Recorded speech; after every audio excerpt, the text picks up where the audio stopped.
किसी गांव में रामू नाम का एक किसान रहता था। स्वभाव से वह बहुत ही अच्छा था। उसका एक खेत था जो बहुत छोटा था, जिस कारण उसे बड़े परिवार की गुजर बसर बहुत मुश्किल से ही हो पाती थी। रामू अपने खेत में बहुत मन लगाकर काम करता था, लेकिन खेत छोटा होने के कारण काम कुछ ही घंटों में खत्म हो जाता था। उसके बाद वह खाली रहता था। काम के बाद खाली समय से रामू को बिताना भारी पड़ता था।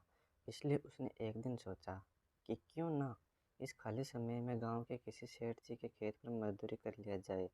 इससे खाली समय भी कट जाएगा और घर में पैसे की कमी भी दूर हो जाएगी। गांव के सेठ जी बड़े भले इंसान थे। रामू जब उनसे काम मांगने गया तो सेठ जी ने कहा, तुम्हें मेरे खेत पर मजदूरी करने की ज़रूरत नहीं है।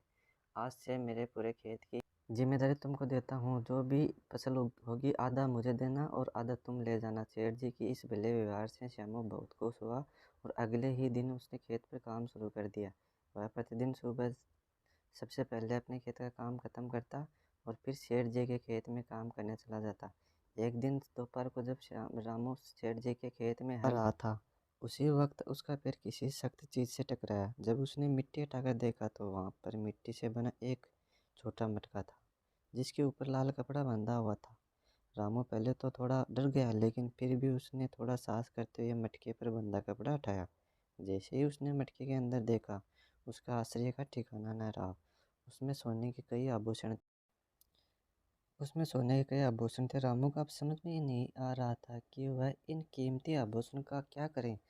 एक और वह सोचता रहा कि किसी सुनार को बेचकर अपने घर के पैसे की कमी हमेशा के लिए ख़त्म कर देता हूँ। वही दूसरे पल की सोचना कि यह ज़मीन सेठ जी की है, यह उन्हें ही सौंपना उचित होगा।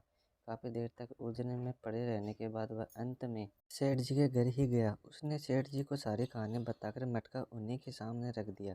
मिट्टी का वह मटका देखकर सेठ जी उसे पहचान गए और बोले, ये मेरी दादी के आभूषण हैं। मैं कई वर्षों से इसे खोजने की कोशिश कर रहा हूँ।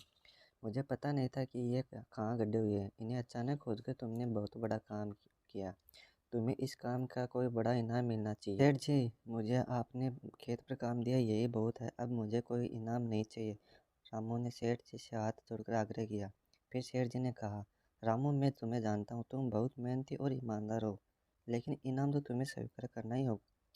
सेठ जी थोड़ी देर रुके और फिर कहा, मेरे जिस खेत पर तुम काम कर रहे हो, आज से वह तुम्हारा, तुम उसके मालिक हो।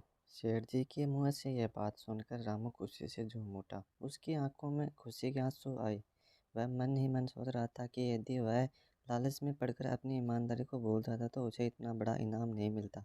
ईमानदारी एक अच्छी नीति है। थोड़ी सी लालच के लिए हमें किसी से बेईमानी नहीं करनी चाहिए। Thank you for watching. Like, share और चैनल को सब्सक्राइब करें दोस्तों।